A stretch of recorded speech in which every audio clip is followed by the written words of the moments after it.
Dia 11 de abril. Capítulos de hoje: 2 Coríntios 6, Juízes 5 e 6. 2 Coríntios 6. Como cooperadores de Deus, insistimos com vocês para não receberem em vão a graça de Deus, pois Ele diz: Eu o ouvi no tempo favorável e o socorri no dia da salvação. Eu digo-lhes que agora é o tempo favorável, agora é o dia da salvação. Não damos motivo de escândalo a ninguém, em circunstância alguma, para que o nosso ministério não caia em descrédito. Pelo contrário, como servos de Deus, recomendamo-nos de todas as formas, em muita perseverança, em sofrimentos, privações e tristezas, em açoites, prisões e tumultos, em trabalhos árduos, noites sem dormir e jejuns, em pureza, conhecimento, paciência e bondade, no Espírito Santo e no amor sincero, na palavra da verdade e no poder de Deus, com as armas da justiça, quer de ataque, quer de defesa, por honra e por desonra, por difamação e por boa fama, tidos por enganadores, sendo verdadeiros, como desconhecidos, apesar de bem conhecidos, como morrendo, mas eis que vivemos, espancados, mas não mortos, entristecidos, mas sempre alegres, pobres, mas enriquecendo a muitos, nada tendo, mas possuindo tudo. Falamos abertamente a vocês, coríntios, e lhes abrimos todo o nosso coração. Não lhes estamos limitando nosso afeto, mas vocês nos estão limitando o afeto que têm por nós. Numa justa compensação, eu falo como a filhos. Abram também o coração para nós. Não se ponham em julgo desigual com descrentes, pois o que têm em comum a justiça e a maldade? Ou que comunhão pode ter a luz com as trevas? Que harmonia há entre Cristo e Belial? Que há em comum entre o crente e o descrente? Que acordo há entre o templo de Deus e os ídolos? Pois somos santuário do Deus vivo. Como disse Deus, habitarei com eles e entre eles andarei. Serei o seu Deus e eles serão o meu povo. Portanto, saiam do meio deles e separem-se, diz o Senhor. Não toquem em coisas impuras e eu os receberei. Eu lhes serei pai e vocês serão meus filhos e minhas filhas, diz o Senhor Todo-Poderoso. Juízes 5. Naquele dia, Débora e Baraque, filho de Abinoão, entoaram este cântico.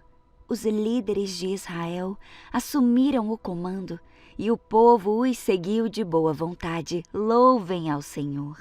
Ouçam, reis, prestem atenção, governantes, pois eu cantarei ao Senhor. Sim, tocarei música para o Senhor, o Deus de Israel.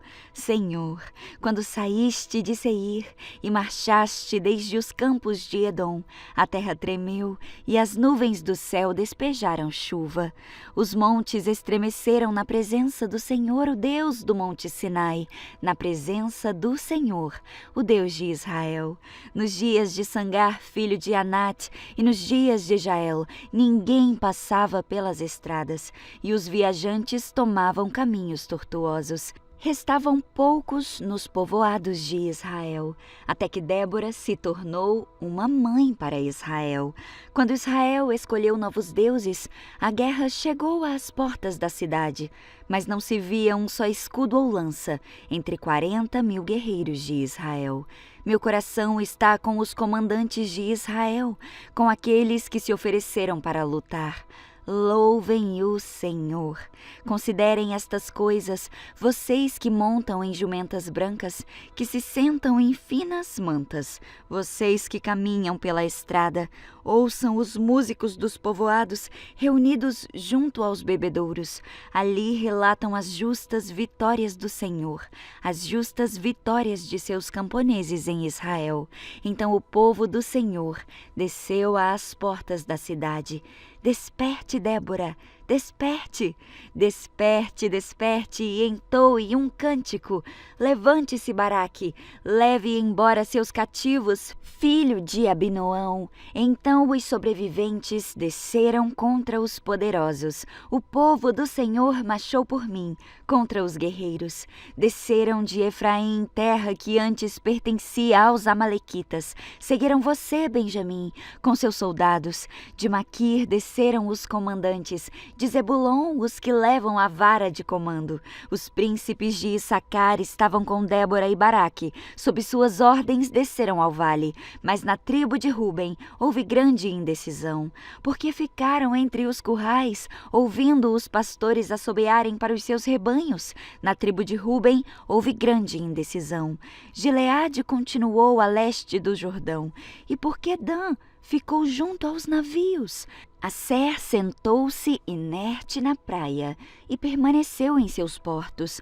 Mas Zebulon arriscou a vida, assim como fez Naftali nas regiões altas do campo.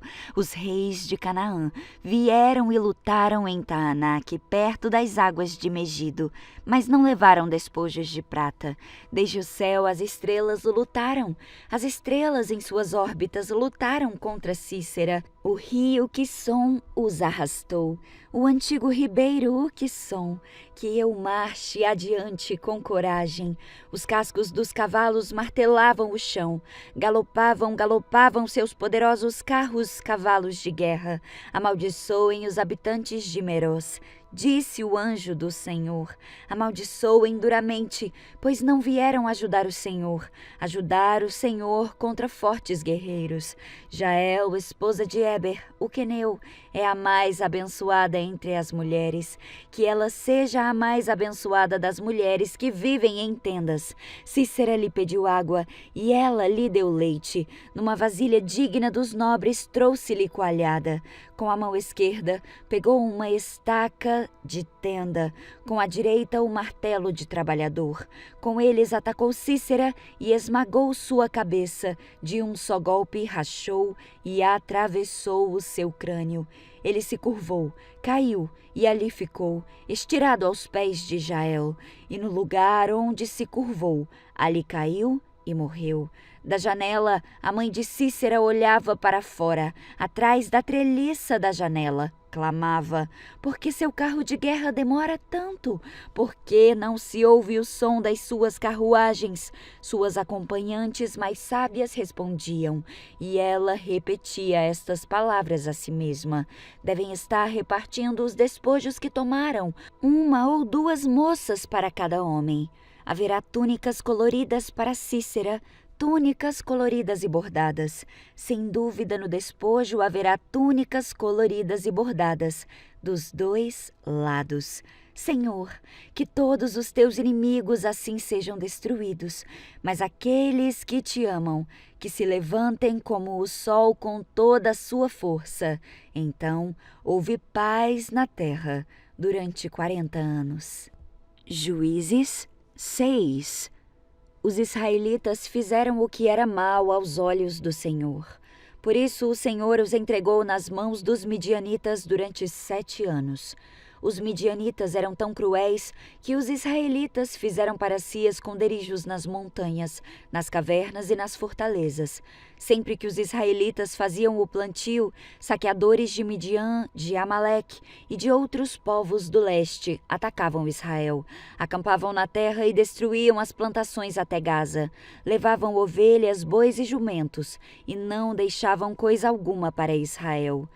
Esses bandos inimigos, que vinham com seus rebanhos e tendas, eram como uma praga de gafanhotos. Chegavam em camelos, tão numerosos que era impossível contá-los, e só partiam quando a terra estava devastada. Os midianitas reduziram Israel à mais absoluta pobreza, e o povo pediu socorro ao Senhor. Quando os israelitas clamaram ao Senhor por causa de Midian, o Senhor lhes enviou um profeta que disse: Assim diz o Senhor, Deus de Israel: eu os tirei da escravidão do Egito. Eu os livrei dos egípcios e de todos os que os oprimiam. Expulsei seus inimigos e dei a vocês a terra deles. Disse a vocês: eu sou o seu Senhor, o seu Deus. Não adorem os deuses dos amorreus, em cujas terras agora vivem. Mas vocês não me deram ouvidos. Então o anjo do Senhor veio e sentou-se debaixo do grande carvalho em Ofra, que pertencia a Joás, do clã de Abiezer. Gideão, filho de Joás, estava debulhando trigo no fundo de uma prensa de uvas, a fim de não ser descoberto pelos midianitas. O anjo do Senhor apareceu a Gideão e disse: o Senhor está com você, guerreiro poderoso. Gideão respondeu: meu Senhor, se o Senhor está conosco, por que nos aconteceu tudo isso? E onde estão os milagres de que os nossos antepassados falaram? Acaso não disseram: o Senhor nos tirou do Egito? Agora, porém, o Senhor nos abandonou e nos entregou nas mãos dos midianitas. Então o Senhor se voltou para ele e disse: vá com a força que você tem e liberte Israel dos midianitas. Sou eu quem o envia. Mas, Senhor, como posso libertar Israel? Perguntou Gideão. Meu clã é o mais fraco de toda a tribo de Manassés, e eu sou o menos importante da minha família. Certamente estarei com você, disse o Senhor. E você destruirá os midianitas como se estivesse lutando contra um só homem. Gideão respondeu: se de fato eu posso contar com a tua ajuda, dá-me um sinal de que é mesmo o Senhor quem fala comigo. Por favor, não vás embora até que eu te traga a minha oferta. Ele respondeu: ficarei aqui até você voltar. Gideão foi depressa para casa, preparou um cabrito e, com cerca de 20 litros de farinha, preparou pães sem fermento. Depois colocou a carne num cesto e o caldo numa panela. Os levou para fora e os ofereceu ao anjo que estava debaixo da grande árvore. O anjo do Senhor lhe disse: coloque a carne e os pães sem fermento sobre esta pedra e derrame neles o caldo. Gideão obedeceu. Então o anjo do Senhor tocou na carne e nos pães com a ponta da vara que estava em sua mão, e fogo subiu da pedra e consumiu tudo que Gideão havia trazido. E o anjo do Senhor desapareceu. Quando Gideão percebeu que era o anjo do Senhor, exclamou: ó soberano Senhor, estou perdido! Vi o anjo do Senhor face a face. Fique em paz, respondeu o Senhor. Não tenha medo, você não morrerá. Então Gideão construiu um altar para o Senhor naquele local e chamou de Jeová Shalom. Até hoje o altar está em Ofra, no território do clã de Abiezer. Naquela noite, o Senhor disse a Gideão: tome o segundo touro do rebanho do seu pai, aquele de 7 anos. Derrube o altar que o seu pai fez para Baal e corte o poste de Acerá que fica ao lado do altar.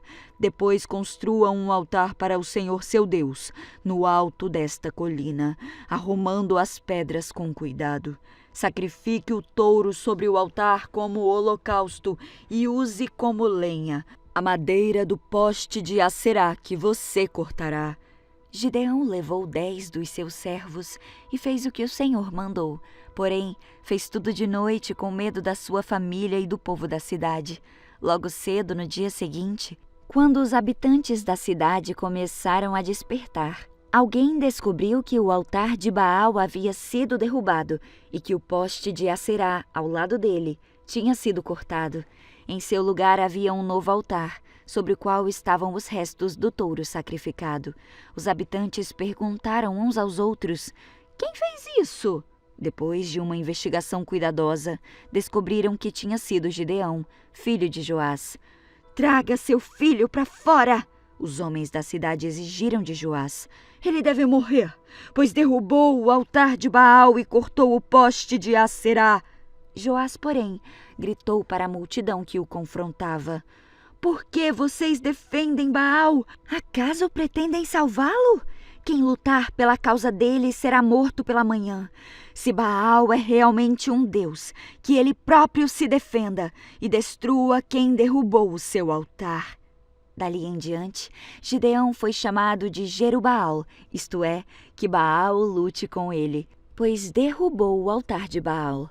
Pouco tempo depois, os exércitos de Midian, de Amaleque e de outros povos do leste se uniram. Eles atravessaram o Jordão e acamparam no vale de Jezreel. Então o Espírito do Senhor veio sobre Gideão, que tocou a trombeta de chifre de carneiro, convocando para a batalha, e os homens do clã de Abiézer o seguiram. Também enviou mensageiros às tribos de Manassés, Asser, Zebulon e Naftali, convocando seus guerreiros, e todos atenderam ao chamado.